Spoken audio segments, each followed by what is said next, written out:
Hello and a very good evening to all my viewers there. और मैं आशा करती हूँ कि आप सब बहुत हेल एंड हार्टी होंगे and you all may be enjoying your summer vacations and like happiness, क्योंकि जून का जो मंथ होता है that is actually considered as the month of happiness, क्योंकि वेकेशंस का टाइम होता है। बेसिकली मैं इसे रिचार्ज टाइम के नाम से मैं इसे ज्यादा रिलेट करती हूँ। सो आज का इंटेंस फ्राइडे का जो टॉपिक है that is belief system and हमारा सबकॉन्शियस। बहुत सिंपल लैंग्वेज में मैं अगर इसे डिफाइन करूंगी तो मैं इसको अगर अपने शब्दों में डिफाइन करूं तो मैं बहुत बार इसको बोलती हूं don't do that diet. Don't do that diet कहने के पीछे मेरा इंटेंशन क्या है? देखिए, हम सबको सिंस चाइल्डहुड कुछ ना कुछ करने के लिए और कुछ ना कुछ कोई काम ना करने के लिए हमेशा एक नोटिफिकेशन मिलती रहती है, और ये नोटिफिकेशन स्टार्ट हो जाती है फ्रॉम वेरी अर्ली चाइल्डहुड। जब बच्चा बहुत छोटा होता है तो हम उसे बहुत सारी स्टोरीज सुनाते हैं। अगर वो सो नहीं रहा होता तो हमारी एक अलग स्टोरी होती है, अगर वो खा नहीं रहा होता तो हमारी एक अलग स्टोरी होती है। और ये स्टोरीज बच्चे के ग्रोथ के साथ साथ या जैसे जैसे बच्चा बड़ा होता जाता है ये स्टोरीज कॉम्प्लेक्स होती चली जाती हैं, जो पहले सिंपल लेवल पे होती हैं और धीरे धीरे ये कॉम्प्लेक्स फॉर्म पकड़ती चली जाती हैं। और धीरे धीरे, या मुझे ये कहना चाहिए कि नोइंगली अननोइंगली यही हमारा बिलीफ सिस्टम बनाती हैं। तो आज के इस इंटेंस फ्राइडे में मैं बात करूंगी ये बिलीफ सिस्टम क्या होता है, कैसे बनता है, किन किन स्टेजेस ऑफ लाइफ में ये बढ़ता है या कम होता है, एंड उसके बाद मैं थोड़ी देर के लिए बात करूंगी कि अपने लिमिटिंग बिलीफ को कैसे पहचाना जाए, and then in the last I will talk about कि कैसे बिलीफ सिस्टम को चेंज किया जा सकता है। तो सबसे पहले बात करते हैं बिलीफ सिस्टम होता क्या है। अगर इसका एक हिंदी वर्ड पकड़ा जाएगा तो इसका हिंदी वर्ड बहुत सिंपल, यकीन, भरोसा, विश्वास, आप जो भी इसको कह लें, हम इसको हिंदी में इन अलग अलग वर्ड्स के साथ डिफाइन करते हैं। लेकिन जब हम इसे सबकॉन्शियस लेवल पे डिफाइन करते हैं तो बिलीफ मतलब हर एक वो वर्ड या हर एक वो स्टेटमेंट जो हमें एक्सटर्नल वर्ल्ड से मिलता है और वो हमारे इंटरनल वर्ल्ड की लैंग्वेज बनना शुरू हो जाता है। या देखिए, जैसे इसको सिंपल भाषा में समझते हैं, डिक्शनरी लिखने के लिए हमें वर्ड्स की जरूरत होती है, राइट? वोकैबुलरी, वर्ड्स, डिक्शनरी, ये सब बहुत कॉमन शब्द हैं। तो अब इसको इस तरह से समझिए कि हमारे सबकॉन्शियस की अपनी एक डिक्शनरी होती है और उस डिक्शनरी के कुछ फेवरेट वर्ड्स होते हैं और कुछ नॉट सो फेवरेट वर्ड्स होते हैं। अब ये favourite words and not favourite words हमारे सबकॉन्शियस को तो पता नहीं है। व्हेन वी आर बोर्न हमें नहीं पता होता, कॉन्शियस माइंड, सबकॉन्शियस माइंड, हमें कुछ भी नहीं पता होता। लेकिन हमारे सबकॉन्शियस को पहले दिन से ही एक आइडेंटिटी पता होती है और वो होती है हमारी आइडेंटिटी। मेरा सबकॉन्शियस सिर्फ मुझे जानता है, मेरा सबकॉन्शियस किसी और को नहीं जानता और आपका भी सबकॉन्शियस किसी और को नहीं जानता है। तो जब हम बात करते हैं सबकॉन्शियस के इतने छोटे लेवल पे एक्टिवेट होने की, तो इसका एक्टिवेशन होता कैसे है? इसका एक्टिवेशन होता है एक स्पंज की तरह। जैसे स्पंज में आप जो भी चीज डालते हैं वो अब्सॉर्ब करता चला जाता है, इसी तरह से हमारा सबकॉन्शियस हर बोले गए वर्ड, हर देखी गई सिचुएशन को अब्सॉर्ब करता चला जाता है। उसके बेसिस पे वो हमारा एक इंटरनल मैप तैयार करना शुरू कर देता है। अब ये वो इंटरनल मैप होता है जिसके आधार पे हम सारी दुनिया को देखते हैं। कोई अच्छा है, कोई बुरा है, कोई बहुत अच्छा है, कोई हेल्पिंग है, कोई क्रूअल है।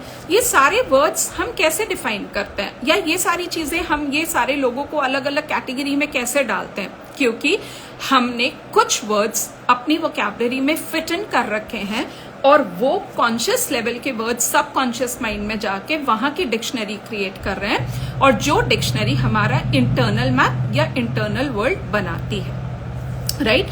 तो बिलीफ सिस्टम का मतलब होता है कोई भी बाहर का इनपुट, चाहे वो पॉजिटिव हो चाहे वो नेगेटिव हो, वर्बल इनपुट, साइट का इनपुट, टच का इनपुट, ये सारी जो भी चीजें आप सुनते हैं, आप देखते हैं, और जिस तरह से ये चीजें आपके सामने प्रेजेंट करी जाती हैं, जब ये आपका सिस्टम में डीपली एम्बाइब हो जाती हैं, मतलब डीपली इनकलकेट हो जाती हैं, तो ये हमारा बिलीफ सिस्टम बन जाता है। सो आई होप बिलीफ सिस्टम क्या होता है ये बहुत लोगों को बहुत हद तक क्लियर हो गया होगा।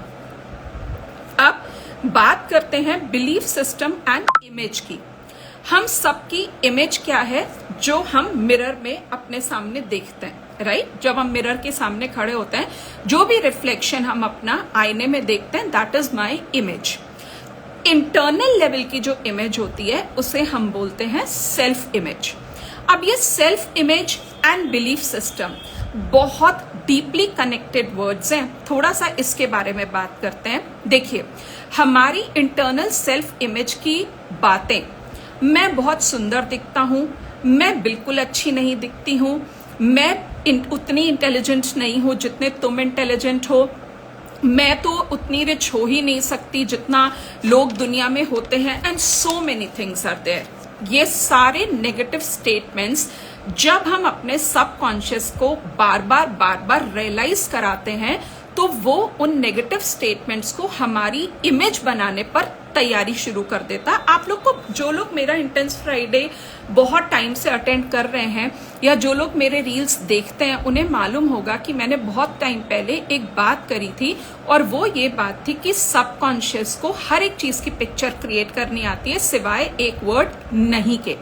तो जब हम आई एम नॉट दैट अट्रैक्टिव या कुछ भी, हम अपने आप को कुछ बहुत जब नेगेटिव बोलते हैं, तो कभी कभी बहुत नेगेटिव वर्ड्स का बहुत पॉजिटिव इम्पैक्ट होता है, और कभी कभी बहुत पॉजिटिव वर्ड लेकिन उसमें ना शब्द जुड़े होने की वजह से उसका इम्पैक्ट बिल्कुल नेगेटिव पड़ने लग पड़ता है। तो ये जब नेगेटिव वर्ड्स का इम्पैक्ट आपके सबकॉन्शियस या सबकॉन्शियस जब आपको आप ही के दिए हुए स्क्रिप्ट या वर्ड से डिस्क्राइब करना शुरू कर देता है, तो वो आपके अंदर आपकी नेगेटिव सेल्फ इमेज बनाना शुरू कर देता है, और जिससे सिर्फ हमारा सबकॉन्शियस नहीं, हमारा कॉन्शियस लेवल बहुत बुरी तरह से अफेक्टेड होता है।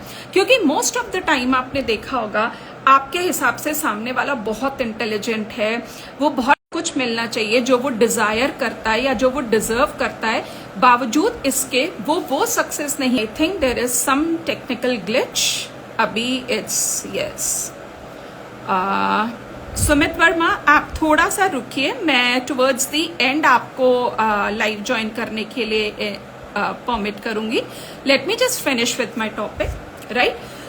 तो आई वॉज टॉकिंग अबाउट कि कैसे ये नेगेटिव इमेज लोगों को इम्पैक्ट करती है, डिस्पाइट ऑफ उनका टैलेंट, डिस्पाइट ऑफ उनकी नॉलेज, उनके पास सब कुछ है, बावजूद इसके वो सक्सेस नहीं पा रहे जो वो एक्चुअली डिजर्व करते हैं। एंड इसके पीछे रीजन पता है क्या है? इसके पीछे रीजन है उनकी खुद के लिए सेल्फ नेगेटिव इमेज, जो उन्हें बहुत ज्यादा लेवल पे हार्म करती है। तो अब आपको इतनी देर के कॉन्वर्सेशन में ये समझ आया होगा कि बिलीफ सिस्टम सिर्फ आपके सबकॉन्शियस को अफेक्ट नहीं करता, आपकी सेल्फ इमेज को भी पॉजिटिव या नेगेटिव बनाता है।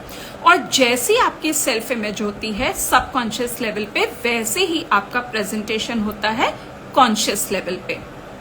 अगर इस बीच मेरे किसी ऑडियंस को कोई क्वेश्चन पूछना है तो आप चैट बॉक्स के थ्रू पूछ सकते हैं, और अगर नहीं तो मैं आगे बढ़ना चाहूंगी with your due permission. Anyone who wants to ask a question? Okay, so far no one, right? अब बात करते हैं, जैसा मैंने आपको कहा था, पहले हम बात करेंगे कि बिलीफ सिस्टम क्या होता है, बिलीफ सिस्टम कैसे बनता है। बिलीफ सिस्टम बनता है हमारी कंडीशनिंग से। कंडीशनिंग का मतलब होता है हमारी अपब्रिंगिंग के टाइम पर यूज करने वाली सारी टेक्निक्स या सारी चीजें जो पेरेंट्स हमारे साथ लगाते हैं, जो सोसाइटी हमें सिखाती है, जो हम अपने एजुकेशन सेंटर से सीखते हैं, जो हम अपने फ्रेंड्स, अपने एक्वेंटेंसेस, अपने रिलेटिव से पिकअप करते हैं, ये सारी चीजें या ये सारी कंडीशंस कहलाई जाती हैं हमारी सोशल या हमारी कंडीशनिंग, राइट? अब सोशल कंडीशनिंग का मतलब क्या? सोसाइटी से मिलने वाले बिलीव्स, ये राइट है, ये रॉन्ग है। लड़की का काम ये होता है, लड़के का काम ये होता है, वाइफ की ड्यूटीज ये होती हैं, हस्बैंड की ड्यूटीज ये होती है। कॉम्प्रोमाइज एक लड़की की डेफिनेशन है एंड डोमिनेंट होना एक लड़की की परिभाषा है।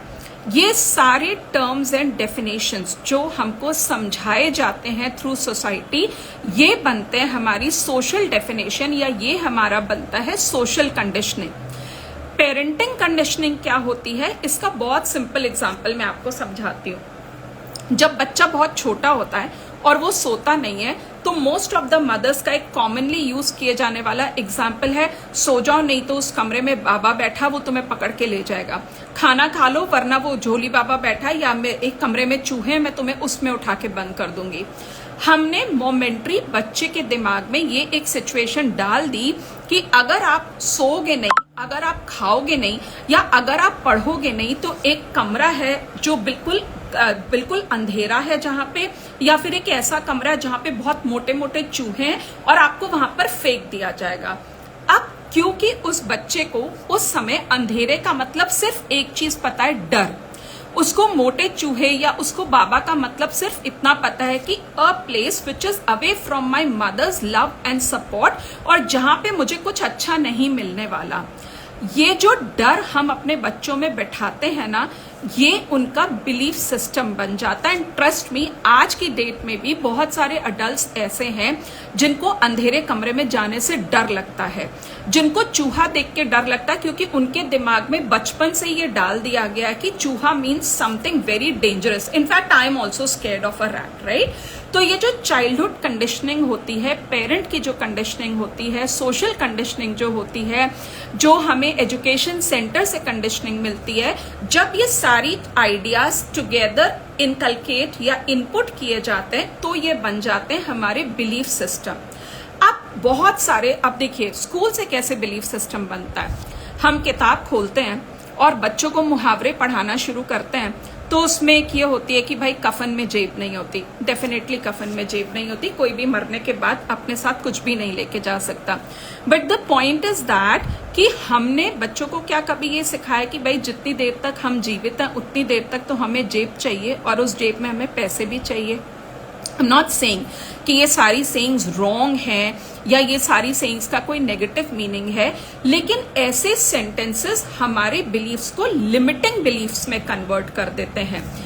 अब जब मैं अभी स्टार्टिंग में ये बोल रही थी कि बहुत सारे लोगों में बहुत टैलेंट होता है, बहुत ज्यादा कैपेबिलिटी होती है, लेकिन उसके बावजूद दे फेल इन अर्निंग मनी। क्यों? क्योंकि उनके मनी को लेके लिमिटिंग बिलीव्स हैं।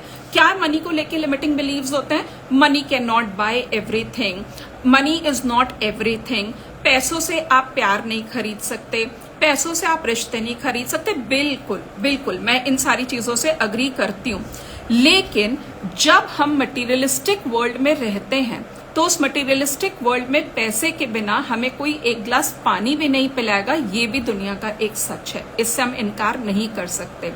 तो इस तरीके की स्टेटमेंट्स जब हम टाइम एंड अगेन अपने अंदर डालते चले जाते हैं, ये बनती है बिलीफ सिस्टम, राइट?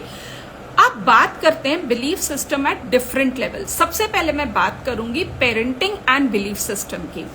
एक कॉमन एग्जाम्पल मैंने आपको बताया, एक नहीं, इनफैक्ट मैंने 2 एग्जाम्पल्स आपके साथ डिस्कस किए, जिसमें एक एग्जाम्पल ये था कि भाई चूहे वाले कमरे में बंद कर देना या अंधेरे कमरे में बंद कर देना, जिससे हम बच्चे के अंदर एक बिलीफ सिस्टम डर का डाल देते हैं कि कोई ऐसी चीज है जो तुमसे ज्यादा पावरफुल है और तुम्हें डराने की कैपेसिटी रखती है। इसी तरह से जब हम और अपग्रेड होते चले जाते हैं, तो हम अपने बच्चों के दिमाग में एक बिलीफ सिस्टम डालते हैं, बड़ों से आर्ग्यूमेंट नहीं करना चाहिए। डेफिनेट सी बात है, आर्ग्यूमेंट इज रॉन्ग, चाहे वो बड़े के साथ हो चाहे वो छोटे के साथ हो, argument is wrong. But can any one over here justify कि आर्ग्यूमेंट तो नहीं, डिस्कशन तो नहीं बैड होता है ना? क्या हम बचपन से अपने बच्चों को डिस्कशन की हैबिट डालते हैं? अगर वो हमसे कोई भी पॉइंट के लिए लॉजिक या रीजन जानना चाहते हैं, तो हम उन्हें ये कह के चुप करा देते हैं, मैंने तो तुम्हें ये कभी नहीं सिखाया, इस तरह से बहस करना तो बहुत गलत बात है, this shows disrespect towards your parents, right? हम सब यही करते हैं। Now just define the word respect. सिर्फ मैंने आपकी ये बात नहीं मानी कि मैं 2 बजे खाना नहीं खाऊंगी क्योंकि मुझे भूख नहीं लगी, मैं तब खाना खाऊंगी जब मुझे भूख लगी है। दैट ब्रेक्स अ फैमिली का time table and that shows कि I am disrespecting my parent. Can anyone tell me, क्या ये रिस्पेक्ट की डेफिनेशन है कि आपको कोई कुछ भी कहता जा रहा है आप उसकी बात को मानते चले जाओ? क्या वो डेफिनेशन है रिस्पेक्ट की? या किसी से ये पूछ लेना कि भाई तुमने मुझे ये करने के लिए तो कहा, लेकिन इसके पीछे लॉजिक तो बता दो। अगर कोई इंसान लॉजिकल या रीजन वाली लैंग्वेज आपके साथ यूज करता है, चाहे वो आपका अपना बच्चा ही है, तो वो कैसे एक्ट ऑफ डिसरिस्पेक्ट हो जाता है? माय डियर पेरेंट्स, इस थॉट प्रोसेस को हम सबको चेंज करने की जरूरत है। आर्ग्यूमेंट मत कीजिए, लेकिन ओपन एंड हेल्दी डिस्कशन की हैबिट डालिए। ये जो हम और आप मिलके ये बिलीफ सिस्टम अपने बच्चों के दिमाग में डालते हैं ना, to put a question in front of your parent is an act of disrespect. बड़ों के खिलाफ जाना is an act of disrespect. तो बड़ों के खिलाफ जाना मतलब कैसे? If you wish to marry someone whom you feel you are compatible with, अगर वो करने से आप act of disrespect show करते हो तो कोई बात नहीं, वो मोमेंटरी डिसरिस्पेक्ट इज गुड, क्योंकि एट द एंड लाइफ आपको उस इंसान के साथ बितानी है, आपके पेरेंट्स को उस इंसान के साथ लाइफ नहीं बितानी है। सब्जेक्ट चॉइस करने के मामले में बहुत सारे टाइम हम पेरेंट्स लीड ले लेते हैं। अरे मेरा बच्चा तो डॉक्टर बनेगा, मेरा बच्चा तो इंजीनियर बनेगा, क्योंकि हमारा खुद का बिलीफ सिस्टम है पैसे कमाने के तो 2 ही जरिए हैं, या आप डॉक्टर बन जाओ या आप इंजीनियर बन जाओ, तीसरा तो कोई रास्ता ही नहीं है पैसा कमाने का। अगर कोई बच्चा ये कहता है भाई मुझे म्यूजिक के फील्ड में आगे बढ़ना है, मुझे डांस के फील्ड में आगे बढ़ना है, तो पेरेंट का सबसे पहला होता तो कमाओगे क्या, खाओगे क्या? ये belief system limiting belief system नहीं है कि अगर आप म्यूजिशियन बन गए या अगर आप डांसर बन गए तो there will be no source of income for you. इस तरीके के नेगेटिव स्टेटमेंट्स को सपोर्ट करना जस्ट बिकॉज ये हमारी सोसाइटी में प्रेवेलेंट है, ये बनाता है हमारा negative and limiting belief system. तो सबसे पहला जो बच्चा एक बिलीफ सिस्टम अडॉप्ट करता है या सीखता है, वो सीखता है अपने घर से। So it's my humble request to all the parents, with the change in time, थोड़ा सा हमें बच्चों को समझने की जरूरत है। Everything is not argument, और हमें उनकी हर चीज ब्लाइंडली माननी भी नहीं है, उनका लॉजिक भी सुनना है और अपना लॉजिक भी आगे रखना है, लेकिन सपोर्ट सिस्टम तो हमें ही बनना है अपने बच्चों का, राइट? अब बात करते हैं second stage of belief system जो रिलेशनशिप के साथ बहुत जुड़ा हुआ है। Relationship as on friendship, situationship, and then the third is the marriage वाला relationship। अब friendship का क्या परिभाषा है, इसके भी लेके बिलीफ सिस्टम है। अगर तुम हर समय मेरी हेल्प करने के लिए अवेलेबल नहीं हो तो you are not a true friend of mine. Who says this? हमने सिर्फ ऐसे 2-4 एग्जाम्पल देखे हैं जिसमें एक दोस्त दूसरे दोस्त के लिए हमेशा मदद के लिए आगे खड़ा था और इसलिए उनका नाम हिस्ट्री में बुक हो गया कि oh my god there is no friend other than that person, या फ्रेंडशिप हो तो ऐसी हो। Why do we have to define everything from the eyes of what society has always shown us? क्या ये हमारे बिलीफ सिस्टम को limit नहीं करता? बहुत जबरदस्त लिमिट करता है।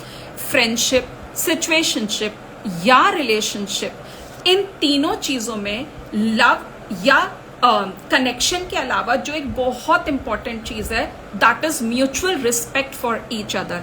और होता क्या है, बिलीफ सिस्टम के चलते हम उस रिस्पेक्ट को तो बिल्कुल रख देते हैं ताक पे। अब इसमें मैं बात करती हूँ हस्बैंड एंड वाइफ के रिलेशनशिप की।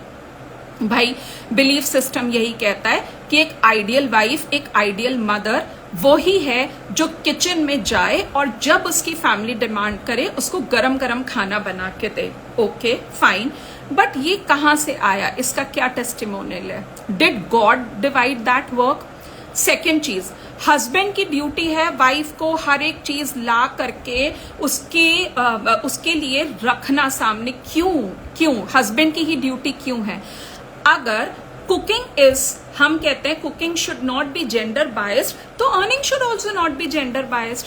भाई आजकल एजुकेशन, अगर लड़का लड़की की एजुकेशन बिल्कुल बराबर इंपॉर्टेंस पे रखी जाती है तो आपकी फाइनेंशियल फ्रीडम आप क्यों दूसरे से लेना चाहते हो? Why do you want that your husband should always be there to ponder so much of पैसा, ये लो तुमको ये शॉपिंग के लिए जाना है, तुम्हें वो शॉपिंग के लिए जाना है।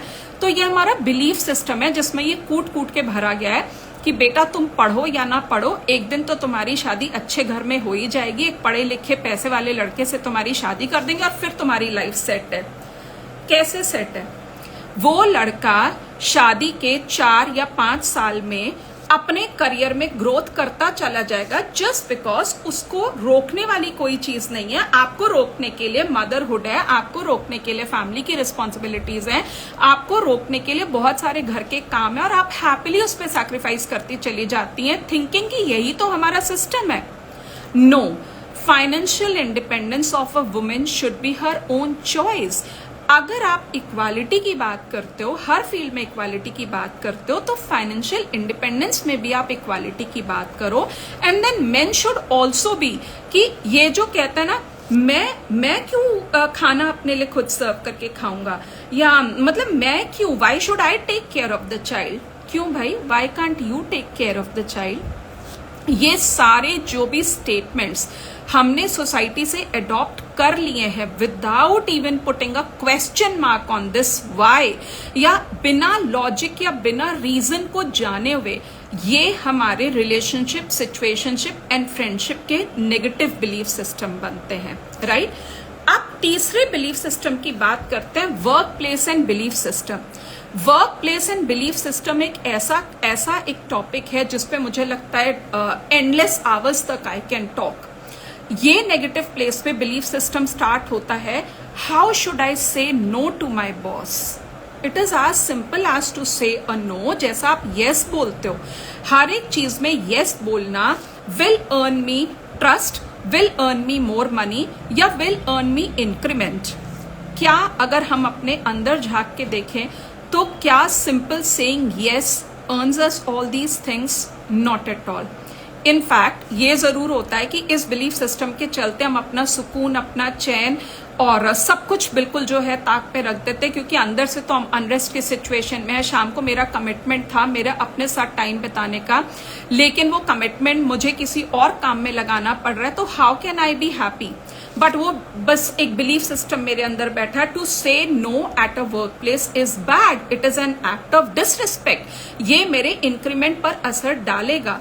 ट्रस्ट मी, चाहे इंक्रीमेंट हो, चाहे बॉस की नजरों में आपकी पोजीशन हो, simple saying yes will not improve it any which ways. उसके लिए आपको टाइम एंड अगेन आपके स्किल्स को डेवलप करना पड़ेगा, आपकी वर्थ को प्रूफ करना पड़ेगा, तब जाके हम इन सारी चीजों के हकदार बनते हैं।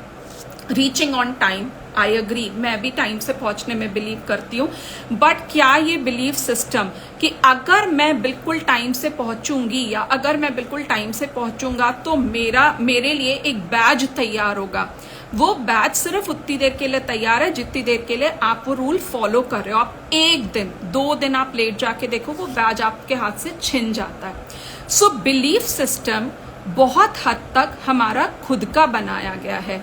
कुछ चीजें फैक्ट हैं विच शुड बी फॉलोड, लेकिन कुछ चीजें हमने सिर्फ उठाई हैं और उनको जो है एक्सेप्ट कर लिया विदाउट इवन क्वेश्चनिंग, राइट? तो इतने शायद आई गेस इतनी देर में हमें ये समझ में आया होगा कि कैसे अलग अलग लेवल ऑफ लाइफ पे हमारे बिलीफ सिस्टम बनते हैं, और अगर आप इवेल्युएट करेंगे ना तो बहुत लेवल पे हमारे आपके हम सबके belief system negative belief system है और लिमिटिंग बिलीफ सिस्टम है। अब ये लिमिटिंग बिलीफ सिस्टम क्या होते हैं? लिमिटिंग बिलीफ सिस्टम वो सिस्टम होता है जो कोई भी काम करने से पहले आपके सामने एक क्वेश्चन मार्क लाके खड़ा कर देता है। Is it right for me to do that? Should I be doing that? क्या मुझे इस तरह से करना चाहिए? और ये लिमिटिंग जो बिलीफ सिस्टम होता है ये बहुत बार हमारी लाइफ में हमारी सक्सेस को रोक देता है, राइट? जैसे मैंने बोला शुरू से हम ये सुनते हैं, money can not buy you everything. Sorry, money can buy us everything.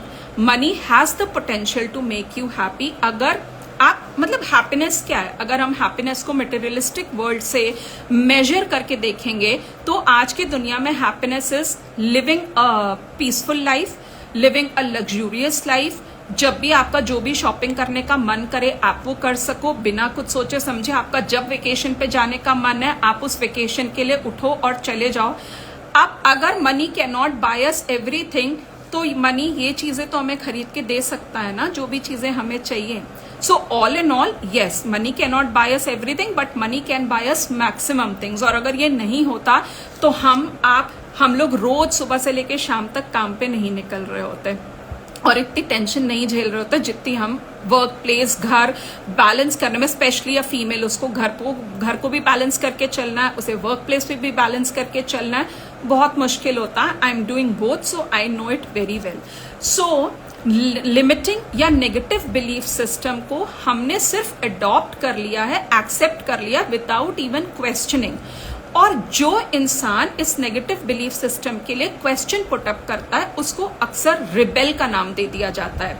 अरे इसका तो दिमाग खराब है, ये तो वो बातें करती है, या तो ये तो वो बातें करता है जो दुनिया की समझ के बाहर है। हर एक चीज दुनिया की समझ में है, हर एक चीज दुनिया समझती है, प्रोवाइडेड हमें उसे समझाना आना चाहिए। So after having talked a lot about belief system, क्या होता है, अलग अलग लेवल पे ये कैसे बनता है, नेगेटिव या लिमिटिंग बिलीफ सिस्टम क्या होता है, बात करते हैं कि अपने लिमिटिंग बिलीफ सिस्टम को आइडेंटिफाई कैसे करना है। इसको टिप ऑफ द फ्राइडे समझ लीजिएगा कि कैसे हम अपना लिमिटिंग बिलीफ सिस्टम आइडेंटिफाई करते हैं। तो इसके लिए एक सिंपल सा एक्ट करते हैं। Are you all ready? अगर आप if you all are ready तो show me a thumbs up. जो इस एक्ट को करने के लिए या इस एक्टिविटी को करने के लिए रेडी है, प्लीज या तो मुझे हार्ट सेंड कीजिए या मुझे थम्स अप सेंड कीजिए in the comment box so that I can start.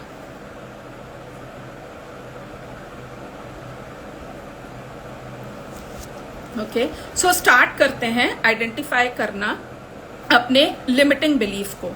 सबसे पहले, thank you so much Nancy, सबसे पहले एक पेपर लेना है। ये आप बाद में कीजिएगा क्योंकि ये रिकॉर्डिंग अवेलेबल रहेगी इस पे।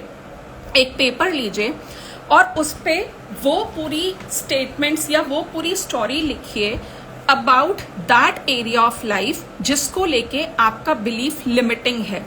जैसे पैसे को लेके अगर आपका बिलीफ लिमिटिंग है, रिलेशनशिप को लेके आपका बिलीफ लिमिटिंग है, या अपने आप को लेके आपका बिलीफ लिमिटिंग है, तो उस पर्टिकुलर एरिया ऑफ लाइफ को आप लिखिए।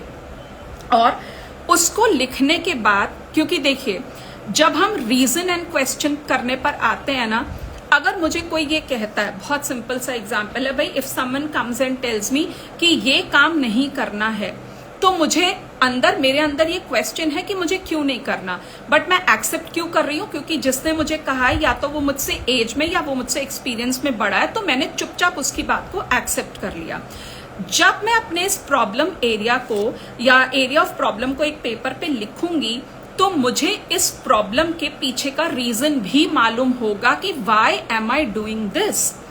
आपको वो स्टोरी लिखने के बाद ऑनेस्टली उस प्रॉब्लम के पीछे का रीजन लिखना है। रीजन लिखने के बाद आपको उस रीजन को मल्टीपल टाइम्स पढ़ना है, उतनी बार पढ़ना है जितने में आपको समझ में आ जाए कि okay this is something which is stopping me, right.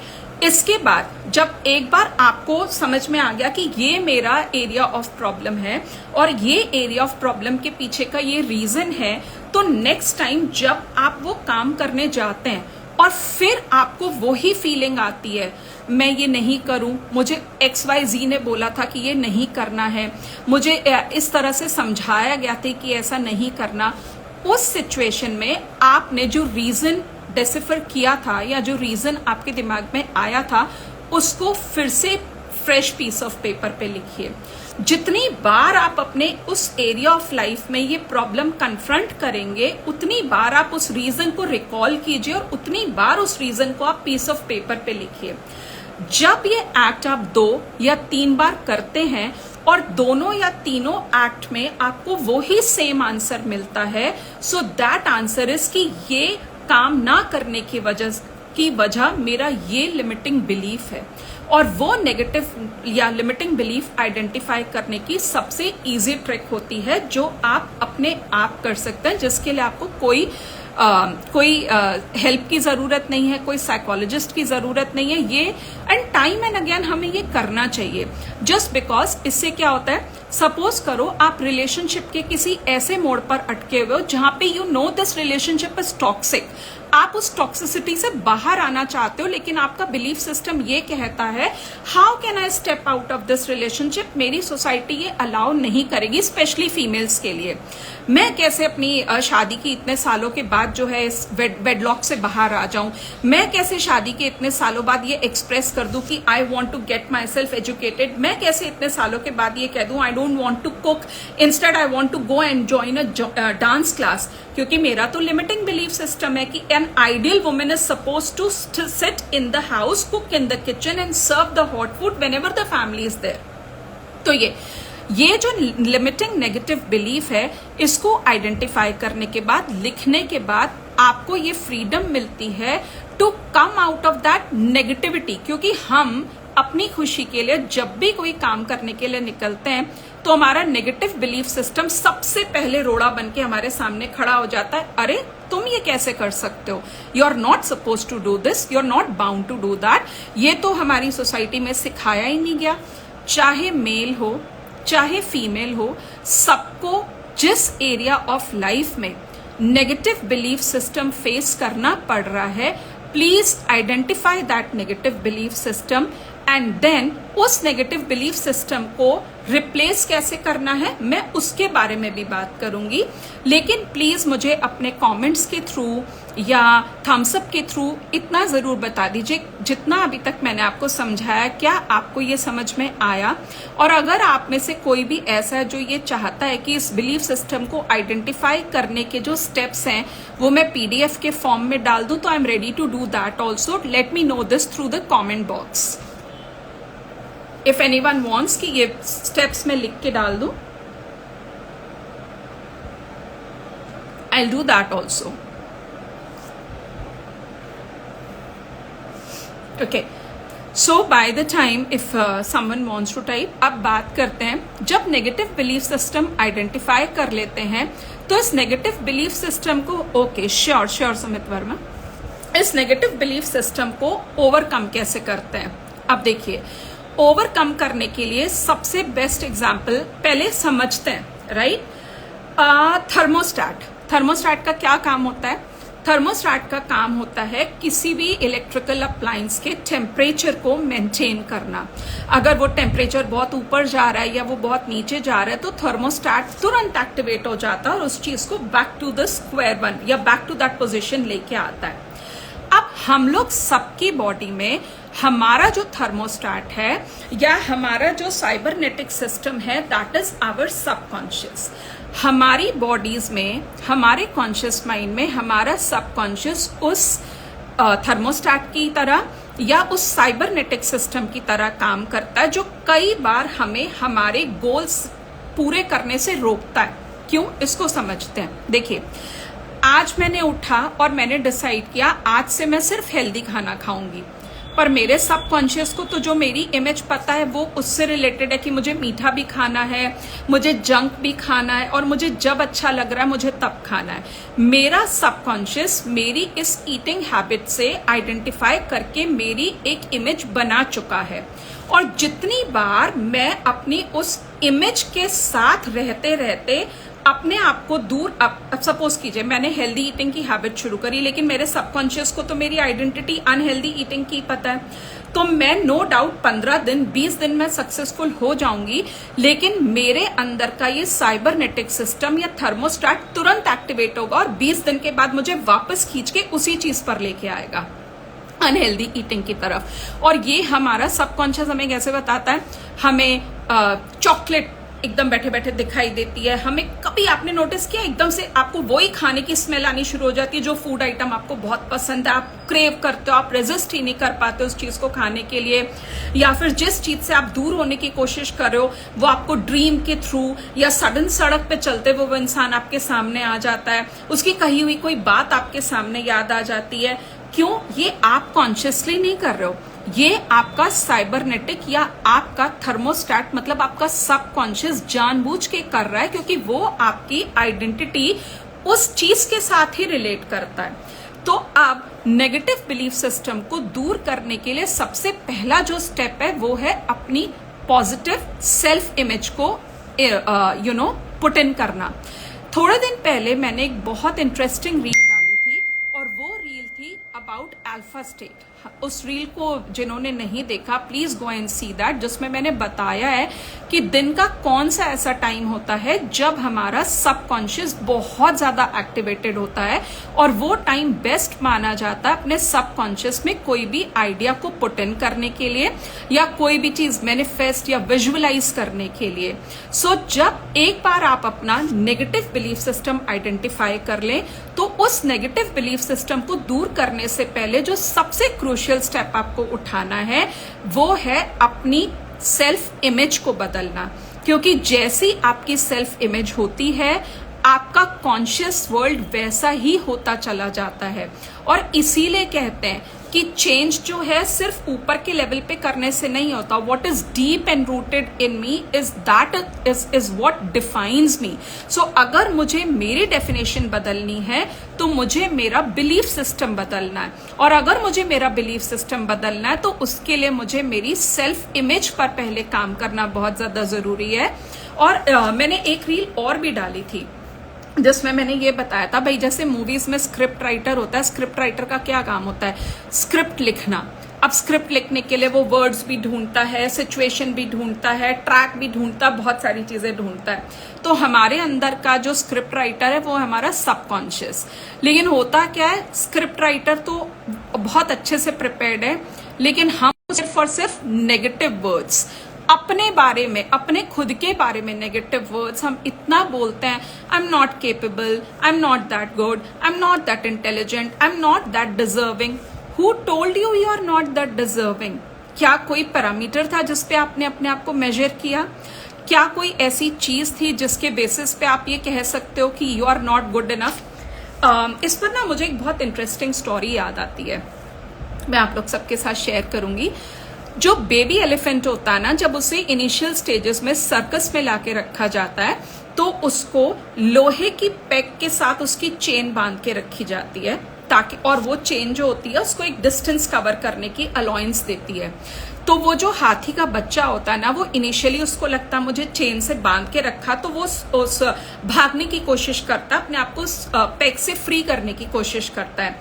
लेकिन क्योंकि वो पेग जो है वो ऐसे मेटल का बना हुआ है कि हाथी, और उस समय देखिए दो फैक्ट्स हैं। पहला फैक्ट कि वो जो पेग है वो मेटल का बना हुआ है, और दूसरा फैक्ट कि उस समय वो हाथी इज नॉट फुल डेवलप्ड हाथी बट वो एक बेबी एलिफेंट है जिसकी पावर उतनी नहीं है जो एक फुली ग्रोन एलिफेंट की पावर होती है। तो वो बेचारा जितनी बार ताकत लगाता है उतनी बार चेन उसको वापस खींचती है और उतनी बार उसके पांव में चोट लग जाती है। अब ये अनगिनत बार कोशिश करके हाथी का ये बिलीफ सिस्टम बन जाता है कि मैं जितनी बार भी अपने आप को इस चेन से दूर करने की कोशिश करूंगा उतनी बार मैं अपने आप को चोट पहुंचाऊंगा। अब जब एलिफेंट बड़ा हो जाता है, जब वो एक फुली ग्रोन एलिफेंट हो जाता है, तो वो लोहे की या मेटल की पेग को रिप्लेस कर दिया जाता है वुडन पेग के साथ। लेकिन हाथी को नहीं ये पता कि वो मेटल नहीं, वो तो वुडन पेग है जिसको मैं एक झटके में ऐसे खींच के अलग कर सकता हूं जितने झटके से मैं एक बड़ा सा जो पेड़ है वो तोड़ सकता हूं। वो अपने उस बिलीफ सिस्टम के चलते उस पेग से या अपने आप को उस चेन से खींचने की कोशिश ही नहीं करता और जिंदगी भर वहीं बंधा रह जाता है, थिंकिंग कि अगर मैं अपने आप को खींचने की कोशिश करूंगा तो मैं अपने आप को चोट पहुंचाऊंगा और कुछ भी नहीं होगा। ये है बिलीफ सिस्टम की ताकत, ये है लिमिटिंग नेगेटिव बिलीफ सिस्टम की पावर, जो एक अदरवाइज इतने स्ट्रॉन्ग फुली ग्रोन एलिफेंट को भी हेल्पलेस फील करा देती है। और मैंने ये स्टोरी आप लोग के साथ क्यों शेयर करी?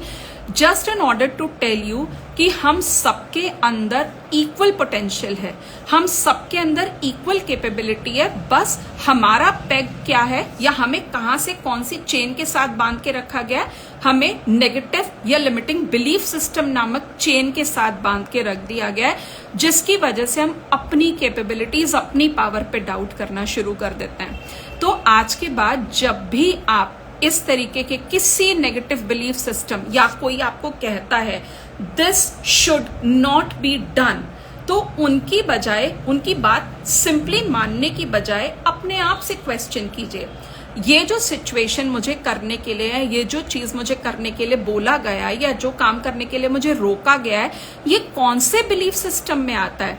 क्या ये वो बिलीफ सिस्टम है जो एक्चुअली मुझे हेल्प करेगा, या ये नेगेटिव बिलीफ सिस्टम है जो मुझे मेरी स्टैमिना से पीछे खींचेगा? And you will get a clear vision of what you should be doing. So with these words मैं आज का इंटेंस फ्राइडे फिनिश करना चाहूंगी, but before that I would just want anyone if has a question can ask me, and if no then I'll end this intense Friday. Okay, just let me see anyone जिसको यहाँ पे कोई भी question पूछना है. Okay, you can ask me through this chat box, and अगले intense Friday में मैं बहुत इंटरेस्टिंग टॉपिक लाने वाली हूँ, which is languages of subconscious. और जितना आप सबकॉन्शियस के बारे में जानते चले जाएंगे, उतना आपके कॉन्शियस वर्ल्ड के साथ कनेक्शन बढ़ता चला जाएगा, एंड एक पॉजिटिव इम्पैक्ट आने लग पड़ेगा आपके पॉजिटिव वर्ल्ड में। सो आई होप आज का इंटेंस फ्राइडे आपको यूजफुल लगा होगा। Please DM me for any further inquiries, and with this मैं आज का इंटेंस फ्राइडे फिनिश करती हूँ। Lots and lots of love and thanks to all my audience जिन्होंने इतने पेशेंस के साथ मुझे सुना। एंड अगर कोई भी person wants to join me for my intense Friday, या मुझसे कोई क्वेश्चंस पुट अप करना चाहते हैं, तो आप मुझे DM कर सकते हैं। I will answer all the questions. Thank you so much. Bye bye. Have a nice evening all of you.